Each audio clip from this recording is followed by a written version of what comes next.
Next, we are going to turn our attention to the topic of carbon advocacy. This presentation will provide an update on the topic presented by Jamie Miley, who is the principal at Earnscliffe Strategies. Earnscliffe Strategy is currently working with SPG and other Saskatchewan crop commissions to develop and execute an advocacy plan regarding federal and provincial environmental policies and the role that agriculture can play in emissions reduction. Welcome, Jamie.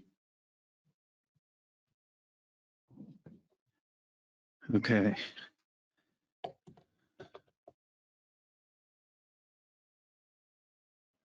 Thank you very much. My name is Jamie Miley. I'm from Saskatoon. Thank you for having me here today. Going to provide a brief overview of what's going on in Ottawa and implications of what is occurring around the world and how that is impacting decision making in Ottawa and other capitals, and how it could potentially relate to your industry and plans for the future. I'll go through that. So Harold Macmillan was the Prime Minister of Britain in 1957, and somebody asked him once what were the greatest factors facing statesmen of the time, and his response was events, my dear boy, events. And in 2 years, we have had a incredible shift going on with two of the most notable events that we have seen in the last 100 years. And that, of course, was the pandemic that is still not officially over. And we have a shooting war going on now in Europe. First time since the end of the Second World War in 1945. There was issues in the Balkans in the 90s, but I think by most people's yardstick, you would agree that this is much more serious and the implications are even more dramatic. That does not mitigate the pillars that you see on the bottom of the screen here in terms of climate change, childcare, housing, reconciliation with Indigenous people, and COVID-19 pandemic management. Those are all priorities of priorities of this government, but literally within the last 3 weeks, the priorities have shifted, and the implications are not well understood yet. I'll touch on that a bit, especially as it relates to budget and defense spending and things like that. The government shift to Ukraine conflict has dramatically changed the priorities of the government. There's more emphasis now on defense and foreign affairs, not seen obviously since Afghanistan and Gulf War I, which was in the early 1990s. Who would think that a conservative leadership that is now underway would not be getting much attention, because it would normally be, but it is underway. Unlikely we're going to see an election in the next 12 months, probably the next 18 months before we go back to the polls. I will tell you that I am among one of the worst prognosticators in our office, so take this all with a grain of salt if an election happens. There was the Ottawa protest that happened only a month ago. Seems like a lot longer. And a huge government reset is underway in Ottawa in terms of what is going to happen with respect to security as it relates to the Hill, on the Hill specifically, but moreover on general management of security matters across the country as it relates to those kinds of disruptions. This Liberal government continues to receive and get support from the NDP to keep itself going.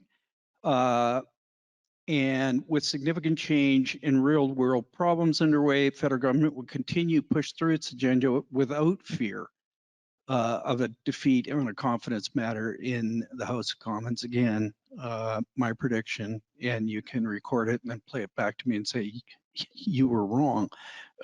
But that's how it looks today.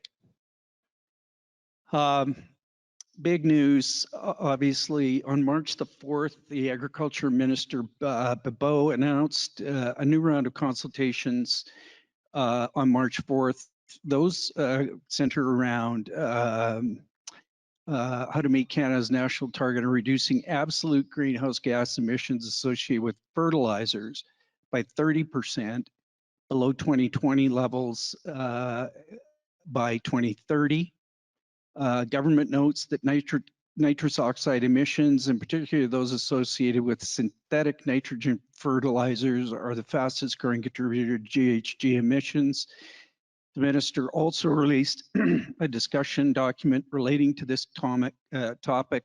Comments are being invited from organizations like yours and are open until June 30th. And if there are objections, I suspect there are, and what those implications will be for your industry, they need to hear about it, because it's been my experience that sometimes these policies are created without actual understanding of what those implications are down to the farm, down to the actual producer. In the coming months, AAFC will be hosting virtual discussions to continue the conversation on the emission target, reduction target. What are the parliamentary dynamics coming up? Government spring session will focus on the budget and foreign affairs, Ukraine in particular. The budget date has not been set because it is still a bit of a moving target. There is some pretty strong indications that this will not be a over-the-top spending budget, as we have seen in the last 2 years from this government. I think they're going to put some water in their wine on this one and really reduce spending. And if it is a very expensive proposition that is new money that is being asked to be allocated, probably not. News this morning that I heard that there is likely to be a increase in defense spending over the next 10 years to the tune that would bring us up to 2% of GDP, which is our NATO contribution, which should be our NATO contribution. That is a given now because of what's happening in the world and with Russian forces in the Arctic. There will still be emphasis on climate change initiatives. That is not going to, that what's going on in the world will not change that direction, in my opinion. And it's notable that the mandate letters that were received in December, and mandate letters are the letters that come from the Prime Minister's office to various ministers, telling them what they have to do to accomplish their tasks, and not to put too fine a point on it, stay in cabinet. They have to actually achieve these objectives. Those mandate letters had specific language about climate change in many more government departments that were not in mandate letters in the past. So virtually every government department has language in there related to their department as to how they can achieve their, help achieve the climate change objectives going forward. So budget 2022, it's under threat now to be published probably back in into late April. You could probably throw this one out because it's from March 4th to 6th. The newest data shows the following graph: Liberals 33, Conservatives down 6 points, 28, 22 for the NDP, Bloc at 8, no change, People's Party 5, no change, and the Green Party's up 1. The notable change there, of course, is the drop in the Conservative support, which is attributable, I would think, due to the change in leadership, how that was handled and perceived by people. But this is definitely a snapshot in time, and I wouldn't take any of this to the bank. A couple key parliamentary dates, and then I just put question marks because I think the rest would be guessing. We do have a budget coming. In the end of March, we have environmental submissions, as I mentioned. Going forward on other files, given what's going on in the world, will be questionable. So, war in Europe, increase in defense commitments. These are some of the things we will see. Follow through on Canada's COP26 commitments, including thermal phase out of coal by 2030. Legalization, that's before. Legislation to modernize the Canadian Environmental Protection Act, CEPA, is to be tabled in 2021. It died on the order paper and it'll be back. That is causing a lot of angst in the extractive industries in particular, and yours. But certainly miners in the oil and gas sector are very concerned about what the implications of that government policy will be. Banning harmful single-use plastics under the CEPA. Rollout of available funding under the CIF, the Strategic Infrastructure Fund, announced $7 billion in additional funding for CIF, including 5 for net zero accelerator programming for organizations to assist with the development of technologies to assist in climate change. And of course, the development of the next agricultural policy framework will happen as well. In 2021, the government introduced a strengthened climate plan, adopted additional measures to achieve net zero by 2050, updated emissions reduction plan to achieve 40 to 45% reduction in emissions by 2030 from 2005 levels, and introduced a net zero advisory board. I know this is just like a lot to take in. Expect legislative details on how government will achieve their 2030 climate commitments by the end of March. If we see that, I think that will be interesting, depending on how the government reacts to what's going on in the world.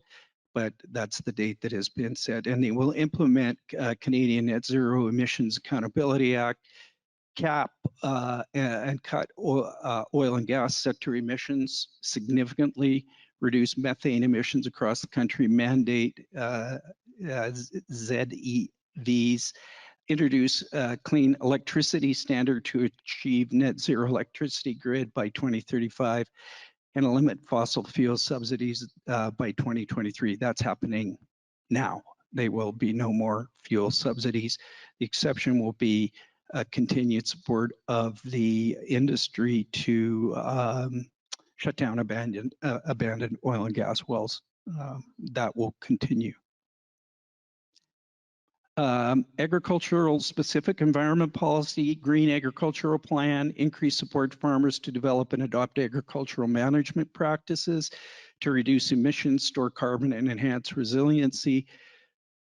Triple funding for clean tech on farms, including renewable energy, precision agriculture, energy efficiency, reduce methane and fertilizer emissions, modernize the Canada Grain Act, establish a Canada Water Agency, and implement freshwater action plan, funding to protect and restore large lakes and river systems, and modernize the Canada Water Act to reflect climate change and Indigenous rights.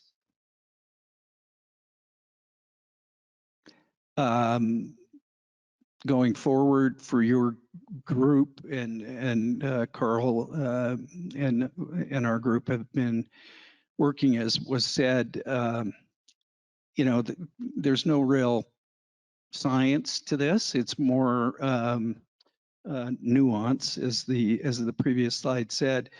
It's really important to understand the political context and fine alignment and misalignment. And in this case, with what's going on in the world, I think it's well within this organization's duty and right to explain that where you fit in the world as providers of food, and the disruption that disruption and incursions into your business that hurt the production of food, curtail the production of food, and or cause increases in pricing for end users is something that needs to be said, and it needs to be said over and over again. Develop thoughtful positions, take a seat at the table, and make constructive contributions. It's very easy to see holes in government policy as it relates to one part of the country versus another. And those points can be made, but I think the overarching issues that are being presented to government right now is they're looking for partnerships with organizations to help them make the country work and make the world work. If there's two things that have come out of COVID and now this war, is that things that we thought in the past were a given aren't. They're not anymore.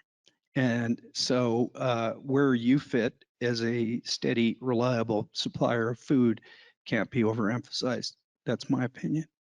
And, tell your story and keep telling it so you have a compelling narrative to tell, and target your message to the appropriate organizations within government that need to hear contrary points of view, but helpful points of view that help them reflect on policy development as it goes forward so that they're not operating in the dark and they haven't heard from you. Ta-da, that's it. I can answer questions or try.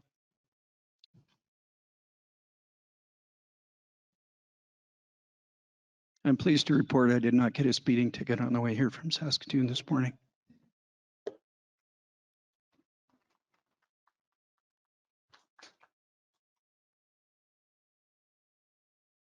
Thank you for that presentation, Jamie.